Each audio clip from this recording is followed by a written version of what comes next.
શિક્ષકોની ઘટ દર્શાવેલી છે તો કેટલા સમયમાં રાજ્યની સરકાર આ ઘટ પૂરી કરવા માગે છે। બીજું કે નવી શિક્ષા નીતિ પ્રમાણે વિદ્યાર્થી અને શિક્ષક વચ્ચેનો કેટલો રેશિયો છે અને ભાવનગર જિલ્લામાં આ રેશિયો જળવાયો છે કે કેમ?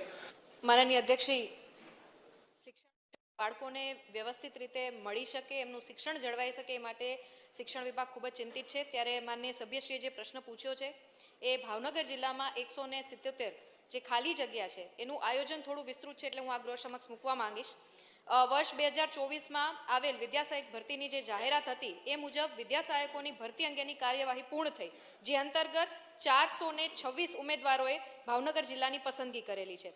હમણાં જ તાજેતરમાં ધોરણ 1 થી 5માં વિદ્યાસહાયકની નિમણૂક માટે જરૂરી જે ટેટ 1ની એક્ઝામ હોય છે એ બોર્ડ દ્વારા એનું આયોજન કરવામાં આવેલું છે, જેમાં 11,000 ઉમેદવાર પાસ થયેલ છે, એટલે 11,000 ઉમેદવાર આપણી પાસે ઉપલબ્ધ છે।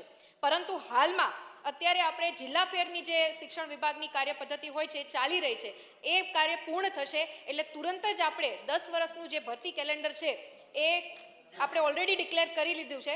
એ ભરતી કેલેન્ડર મુજબ આવનારા સમયમાં જેટલી પણ જે જિલ્લાઓની શિક્ષણમાં વિભાગમાં શિક્ષકોની પૂર્તતા હશે એ પૂર્તતા આપણે અપૂર્તતા હશે એ પૂર્તતા કરી દેશું।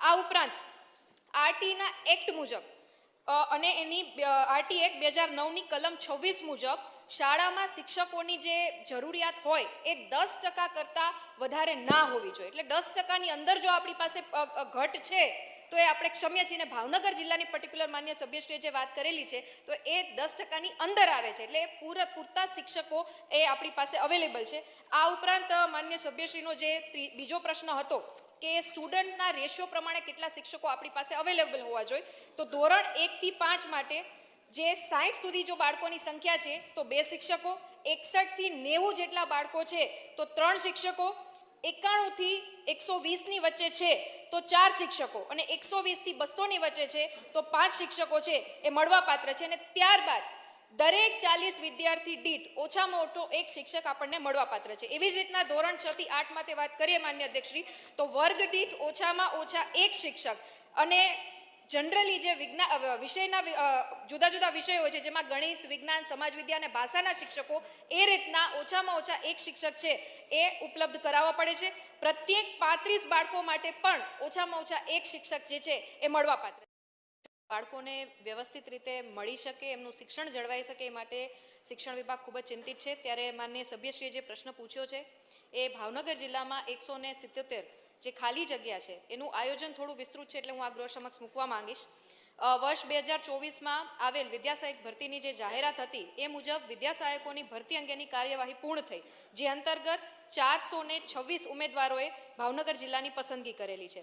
હમણાં જ તાજેતરમાં ધોરણ 1 થી 5માં વિદ્યાસહાયકની નિમણૂક માટે જરૂરી જે ટેટ 1ની એક્ઝામ હોય છે એ બોર્ડ દ્વારા એનું આયોજન કરવામાં આવેલું છે, જેમાં 11,000 ઉમેદવાર પાસ થયેલ છે, એટલે 11,000 ઉમેદવાર આપણી પાસે ઉપલબ્ધ છે। પરંતુ હાલમાં અત્યારે આપણે જિલ્લા ફેરની જે શિક્ષણ વિભાગની કાર્ય પદ્ધતિ હોય છે ચાલી રહી છે, એ કાર્ય પૂર્ણ થશે એટલે તુરંત જ આપણે 10 વર્ષનું જે ભરતી કેલેન્ડર છે એ આપણે ઓલરેડી ડિક્લેર કરી લીધું છે। એ ભરતી કેલેન્ડર મુજબ આવનારા સમયમાં જેટલી પણ જે જિલ્લાઓની શિક્ષણમાં વિભાગમાં શિક્ષકોની પૂર્તતા હશે એ પૂર્તતા આપણે અપૂર્તતા હશે એ પૂર્તતા કરી દેશું।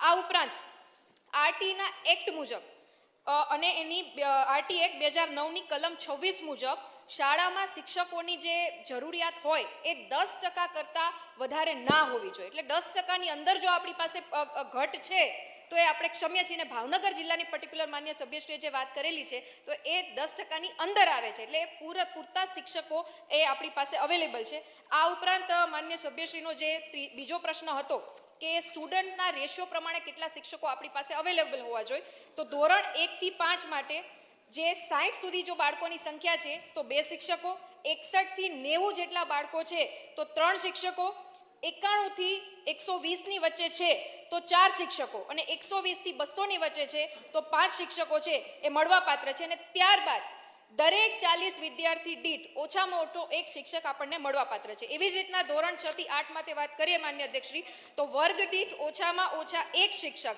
અને જનરલી જે વિષયના જુદા જુદા વિષયો હોય છે, જેમાં ગણિત, વિજ્ઞાન, સમાજ વિદ્યા અને ભાષાના શિક્ષકો, એ રીતના ઓછામાં ઓછા 1 શિક્ષક છે એ ઉપલબ્ધ કરાવવા પડે છે। પ્રત્યેક 35 બાળકો માટે પણ ઓછામાં ઓછા 1 શિક્ષક જે છે એ મળવાપાત્ર છે।